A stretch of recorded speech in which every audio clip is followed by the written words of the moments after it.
13 ते 14 दिवसापूर्वी धुळ्याच्या बस स्टँडला जी पानपुई आहे त्याच्या बाजूला एक पुदिनावाला रस विकतो.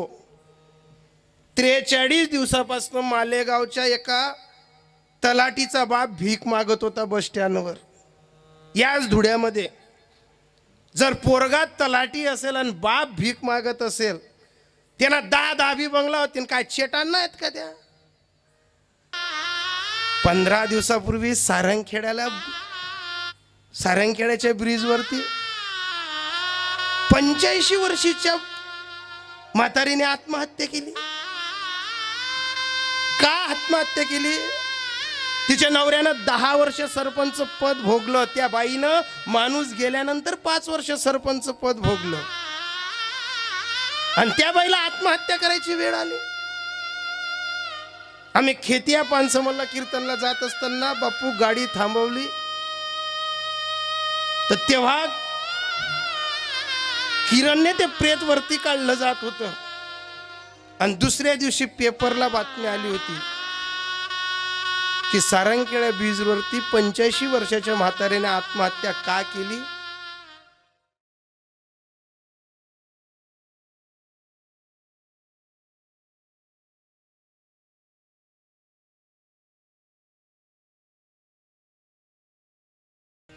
तुमच्या मनाला खेद असेल की ज्या वेळेस तुमच्या घरात सर्व सुविधा असतील, एसी पासून तर छोट्या फॅन पासून तर पाहिजे तसे रिमोट पाहिजे तशा सुविधा, पण ज्या बापाने धुळ्यामध्ये कंट्रोलचं धान्य खांद्यावर आणून आपल्या पोरांच्या प्रॉपर्ट्या वाढवल्या, तो बाप जर दिसला नाही ना, ते घर फिकं वाटतं.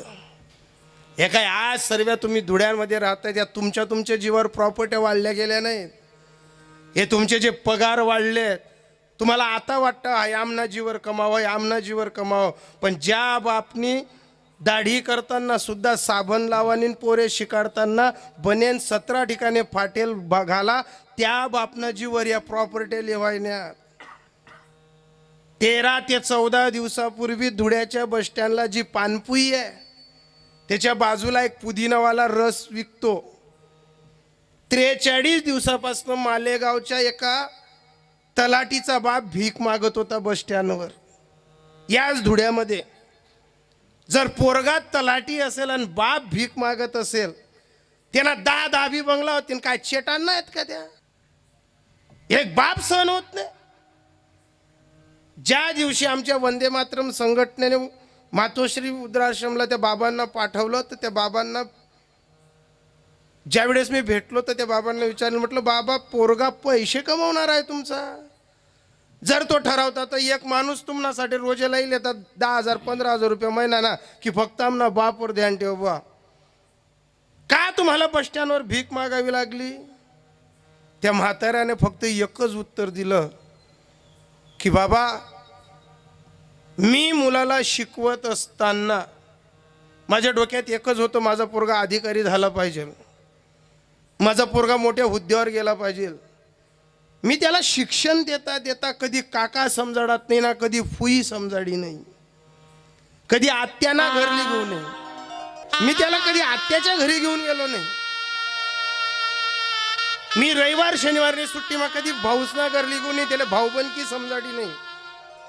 अरे मी तर भाग्यवान समजतोय नवल बाबांना, या पोरांना, या तुमच्या संपूर्ण कुटुंबियांना, की ज्या वेळेस आपली पोरं फुयासपा बट्टस, बहिणीसपा बट्टस, आपल्या बंगल्यामध्ये सुगंध दरवडतो. साहेब, काही लोकांच्या प्रारब्धात फुई नाही, काही लोकांच्या प्रारब्धात आईजवळ जेवणाला बसलं नाही. मग आई गेल्यानंतर आणि सर्व संपल्यानंतर तेच म्हातारे बाबा करतायत की मी मुलाला शिकवताना भाऊबंदकी सोडली, मी मुलांना शिकवताना नातं गोतं सोडलं, मी मुलांना शिकवताना दुनियाचा विचार केलाच नाही. फक्त दिव्य दृष्टीपुढे एकच दिसत होतं, मला पोऱ्या अधिकारी करसू, मन पोऱ्यांजीवर शांतता मारासू. मला एक वाटतं महाराज, जो बाप सर्वांना सोडू शकतो तो बाप काय एका पोऱ्याला कळावा नाही? तो बाप 45 दिवसापासून भीक मागत असेल, एक बी दिन बाप यादू नाही होते. अरे बाप फक्त अर्ध्या रात्री आठवण येऊ द्या. बाप मुलींना आठवतो, बाप पोरांना आठवतो. आत्ताच आम्ही 1.5-2 महिन्यापूर्वी आमचे हेच पवार साहेबांचा आणि आईंचा फोटो पाहिला होता. अहो, आई सोबत फोटो काढताना काय मोठं पारब्ध असतं महाराज.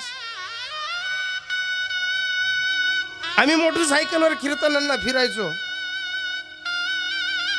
15-15 दिवस कंटिन्यू एकसारखे कार्यक्रम आले का रोज रात्री फिरताना जोपर्यंत घरी जात नाही तोपर्यंत आई झोपत नाही. जोपर्यंत घरी फटफटीची फायरिंग बंद होत नाही तोपर्यंत बाप झोपत नव्हता. आणि तो बाप 45 दिवसापासून भीक मागतोय, पोरांना समजला नाही. कमीत कमी त्या सुनेला तर अक्कल पाहिजे होती की तुमचा बाप दिसत नाही घरात, आणि याच लोक आगो नंतर आगाजा करतास, आम्ही इथली सेवा काही तिथली सेवा काही. अरे ये तलाठीचा बाप जर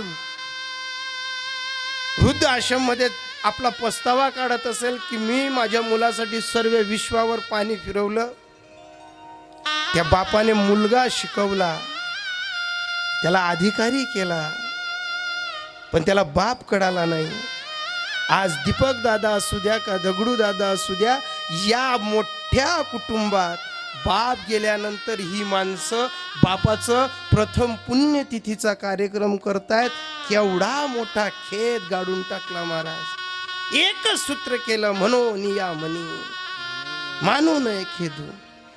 आमचा बाप गेला तो गोविंदा भजला गेला पाहिजे.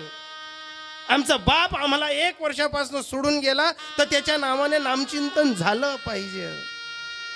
भाग्यवान आहात दीपक दादा, भाग्यवान आहात तुम्ही दगडू दादा. तुमच्या एवढ्या बहिणी तुमच्या समोर आहेत. अहो, काही लोकांच्या घरी आता अक्षय तृतीया गेली, बहिणी नाही ना भाचे नाही, कोणी जसा जुत्ता काढत नाही ना, कोणी बांड कुत्रतेस ना घरून नाही. बऱ्याच घरांची मुलाखत घेतो आम्ही, का हो तुम्हाला घर कधीच बहीण दिखत नाही. काही निर्लज्ज लोक सांगतात नाही बाबा मी सगळी बहीणशी बोलत नाही. अरे माय मरेल नंतर, बाप मरेल नंतर सगळी बहीण आपला पाठमागे पाहिजे. जगाच्या बाजारात एक दिवस आपली पत्नी विरोधात जाऊ शकते, एक दिवस आपली मुलं विरोधात जाऊ शकतात. आपल्या मनाचा खेद कोणाजवळ काढू. कधीतरी वाटतं बहिणीच्या गावी जावं. बहिणीचं हृदय असं असतं की भावाचे कितीही अपराध असले तर त्या कोर्टात भाऊ निर्दोषच राहतो. भाऊला शिक्षा नाही ना, भाऊला कुठल्याच गोष्टीचा राग नाही. इथं बसणाऱ्या प्रत्येक जणांना माझ्यापेक्षा वयस्कर जरी असतील आणि जर तुमची बहीण तुमच्याशी बोलत नसेल ना, अरे लावा कधीतरी फोन. अरे अक्षय तृतीया दिवाळी बहीण आल्याशिवाय घरात रोनक नाही आहे. अक्षय तृतीया दिवाळीला घरी बहीण आले, भाचे आले, जेव्हा आपले संपूर्ण भाचे भाच्या आपल्या कमरेला लटकतात, मामा मामा करतात, काय विशेष आनंद असतो तो घरातला. जर आई जिवंत असली ना आपली भाचे आपल्या जवळ आले ना तर आईला सुपा एवढं काळीज होतं. ती माय म्हणत देवा मी केरोज बी मरणू तर म्हणे हू म्हणा अंडोर म्हणे अंडेरले फिक नाही पडू देवा म्हणे अंडेरने कायम सेवा करतील. ती आई देवाच्या कानात सांगते कौतुक वाटे झाली या वेचाचे आणि नाव मंगळाचे ते निघून. पण एक खंत वाटते साहेब, आज एवढ्या वयानंतरही तुम्ही बापाची प्रथम पुण्यतिथी साजरी करतायत. आज तुमची वास्तू पवित्र झाली, तुमचे वास्तू दोष मिटले. तुम्हाला नारायण नागबली करायची गरज नाही ना, तुम्हाला पिंडदान करायची गरज नाही. कारण ज्या दारी हरिपाठ होतो ना, ज्ञानदेव म्हणे झाला हरिपाठ, पूर्वजा वैकुंठ मार्ग सोपा. तुमच्या पूर्वजांचा वैकुंठाचा मार्ग मोकळा झाला हो. पण इथं बसलेल्या प्रत्येकांना सांगेल, माझ्या ताईंनो, तुम्ही रोज महादेवाला पाणी टाका, मी विरोध नाही करणार तुम्हाला, पण महादेवावरती पाणी टाकताना जेवढा पुरुष वर्ग स्त्री वर्ग हक्काने जातं ना, तेवढं या धुळ्यासारख्या सिटीमध्ये ज्यांच्याकडे सासू सासरे असतील त्यांना फेट्यासहित 10 वेळेस नमन करतो. भलेच महादेवाला पाणी टाकू नका ग ताईंनो, पण घरातल्या सासू सासऱ्यांना कोणाला शुगर, कोणाला बीपी, कोणाला थायरॉइड असेल, जीव सकाळी सकाळी अतिशय घायाळ होतो. सासूला असं वाटतं की सुनेनं 2 शब्द सांगावे, आत्या तुम्हाला चहा ठेवू का? सासरा वाट पाहतो की मुलगा तरी म्हणेल पप्पा तुम्हाला 2 बिस्किट देऊ का? अरे सकाळी सकाळी ना मुलगा बोलतो ना सकाळी सकाळी सून बोलते. अगदी निर्वाणीच्या तऱ्हेनं लेकरांकडे जेव्हा पाहतात तर घरातली सून तिचा तोरा मिरवते, मुलगा त्याचा ऑफिसचा तोरा मिरवतो. गुमूटपणी म्हातारी माणसं घरात आतल्या आत मरतात. त्यांना खेड्यात राहण्याची सवय आहे, त्यांना शहरात पचत नाही हो. खेड्यातली माणसं फक्त मुलं सुखी राहावे म्हणून इथं आले. काय धुड्यामध्ये फार काही सुख आहे असं नाही. ग्रामीण भागात याच्या ओट्यावर जाय, त्याच्या ओट्यावर जाय, त्याच्या गोठ्यात जाय, ही बसायची सवय असते. इथं ज्याच्याने त्याचे दरवाजे लावलेले असतात. हे एवढं हट्टहास करून का सांगतोय मी? जर घरातली माय आणि बाप चालले गेले ना, त्यांचा परतीचा प्रवास नाहीये. कधी दीपक दादांना, दगडू दादांना नवल बाबा स्वप्नात येते, कधी एवढ्या बहिणी एवढ्या भाच्यात कधी येतील हे स्वप्न. यांचा परतीचा प्रवास नसतो. जिवंतपणे समजून घ्या. कोणाला बोलले असतील, कोणाला द्वेष आला असेल, कोणाला राग आला असेल, घरातल्या म्हाताऱ्यांचं एकच म्हणणं असतं, माझ्या बोलण्याचा राग येईल पण याची घडी बसून जाईल, याला माझ्या बोलण्याचं वाटेल. पण एक लक्षात ठेवा, संसाराच्या रेंजमध्ये खेळताना एक सूत्र डोक्यात ठेवावं. काही लोकांनी हक्क करून आपल्यावर रुसावं, तर काही लोकांनी हक्क करून आपल्यावर दरडावावं. काही लोकांनी हक्क करून आपल्यापासून दूर जावं, तर काही हक्काने जवळ यावं.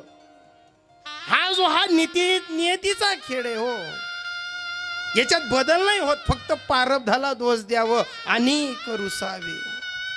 न लगे बहुताशी आपुल्या संचिता वाचून या संचित. काही काहींना असं वाटतं आमची आईच बोलते, काही काहींना असं वाटतं आमचा बापच बोलतो. पण एक तत्व लक्षात ठेवा, तुमच्याकडे पैसा येऊ द्या, बँक बॅलन्स सुरू राहू द्या, पण जोपर्यंत तुमच्या बंगल्यात पुढच्या रूममध्ये तुमच्या आईची आणि बापाची खाट आहे, तुम्ही अर्ध्या रात्री या, तुम्हाला हक्काने विचारणारी माणसं आहेत ते. तू जेवला का रे? तुला केव्हा जायचंय? एकदा घड्याळ बंद पडू शकते, पण यांना शांतता नाही, यांची चिंता चालूच असते. पण असा रोग दळलेला आहे. 15 दिवसापूर्वी सारंगखेड्याच्या ब्रिजवरती 85 वर्षीच्या म्हातारीने आत्महत्या केली. का आत्महत्या केली? तिच्या नवऱ्यानं 10 वर्ष सरपंच पद भोगलं. त्या बाईनं माणूस गेल्यानंतर 5 वर्ष सरपंच पद भोगलं, आणि त्या बाईला आत्महत्या करायची वेळ आली. आम्ही खेतिया पानसमलला कीर्तनला जात असताना बापू गाडी थांबवली, तर तेव्हा किरणने ते प्रेत वरती काढलं जात होतं. आणि दुसऱ्या दिवशी पेपरला बातमी आली होती की सारंगखेडा ब्रिजवरती 85 वर्षाच्या म्हाताऱ्याने आत्महत्या का केली? ज्या बाईनं 22 एकर जमीन कमवली, जिच्या नवऱ्यानं सरपंच पद भोगलं, त्या बाईनं 5 वर्ष सरपंच पद भोगलं. आणि का आत्महत्या केली? तर गलीमध्ये 10 वर्षाचा नातू टायर खेळत खेळत आला आणि आजीला एवढंच बोलला, म्हणे माडी आमना घर कडी करेल, तू कडी लवू का? म्हाताऱ्या बाईंना कडी आवडते. दही तूप मा जसना जमाना सरेले तेसले शेवट शेवट तेच आवडस. ती म्हातारी बाई एवढंच बोलली फक्त. भाऊ कडी लई वाटीभर ते टायर ती काठी आजीजवळ ठेवली आणि ते पोरग वाटीभर कडी घ्यायला गेलं.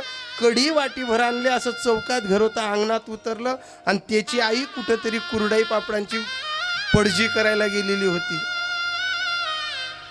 ते पोरगा अर्ध्या गलीत उभं आणि ती एक बाळाची आई तिनं पाहिलं की पोरग कडी घेऊन जातंय व तर त्या सुनेने आवाज दिला, का रे कुठे घेऊन चालला ती? म्हणे आजीला घेऊन चाललो. म्हणे कडी परतलाय, लागेन भागे ती तिसरी जागे ती दल्लील काय कडीली चालणार? मला एक सांगा, जीबाईनं सरपंच पद भोगलं, जीबाईनं नवरा गेल्यानंतर 22 एकर सांभाळली, 2 पोरांना जमिनी दिल्या, ती वाटीभर कडीने चोरवी गे घरबा. म्हणजे जिना नवरानी बटी आंबर काया कमाई तिले चोखण भाकरनी वाटीभर भाजी नाही. मग त्याच्यापेक्षा आपले नवल बाबांचे पोरं चांगलीत ना, की कमीत कमी बाप गेल्यानंतर प्रथम पुण्यतिथी तरी साजरी करतायत. आणि एकच केलं, त्या मुलाला सांगितलं मागच्या पावली परत ये. ते कडी घेऊन पोरग वापस जर गेलं ते, पण त्या बाईनं विचार केला की या गावमा मना डोक्यावर फुलेसना हार पडणार, आमच्या आरत्या ववायण्यात आम्ही लोकेसले समजनोत, पण पोटना भुलेन पोटना पोरेसले समजनोत नाही. कोणावर रुसू? माझा पती गेला म्हणून रुसू का उनी वाटीवर कडी परत करली नाही ते हुवर रुसू का पोटना पोऱ्या हुले काहीच बोलत नाही त्याच्यावर रुसू? स्वतःच्या प्रारब्धाला दोष देत नदीत आत्महत्या केली. मला एकच सांगायचंय माझ्या ताईंनो, माझ्या दादांनो, कोणाच्या घरात वाद होत नाही, कोणाच्या घरी भानगडी होत नाही. अरे जर चतकोर भाकर म्हातारा मायबापस निवखाना लागी गोत आपण आपला पोरे भी तो कार्यक्रम दखी राहणार, आपला पोरे भी एकच करतीन. वाहिल्या उद्वेग दुःखाची केवळ आणि भोगणे ते फळ संचित, जे पेरू तेच उगवेल. याच्यासाठी एकच सूत्र करा, आपली पेरणी चांगली व्हावी. तुका म्हणे सत्य कर्मा व्हावे साह्य, आणि घातलिया भय नरका जाणे. नरक डोळ्यासमोर ठेवा की मी माझ्या आईची सेवा करतोय का, मी माझ्या बापाची सेवा करतोय का. आणि जर आपण माता पित्यांची सेवा चांगली करत असू तर देवाला एकच सांगा, हा सर्व भार तुझ्या चरणी टाकतो. तू कैवारी आहे, तू नारायण आहे, हेच तुकोबर आहे जीवनातलं सूत्र. संपूर्ण या अभंगातील सार भोग तो ना घडे संचिता वाचोनी. शेवटी उतार वयात आपल्या मनाच्या विरोधात जाऊ नका आणि खेदच जीवनात ठेवू नका. म्हणून या मनी मानू नये खेदू, खेद निर्माण होईल याच्या त्याच्यावर दोष देऊ नका. अनेक रुसावे न लगे भोवताशी, आपुल्या संचिता वाचुन्या. संचिताचा खेड दिसायला लागला की सर्व भार देवाच्या चरणी टाका, हे तुकोबराय सांग.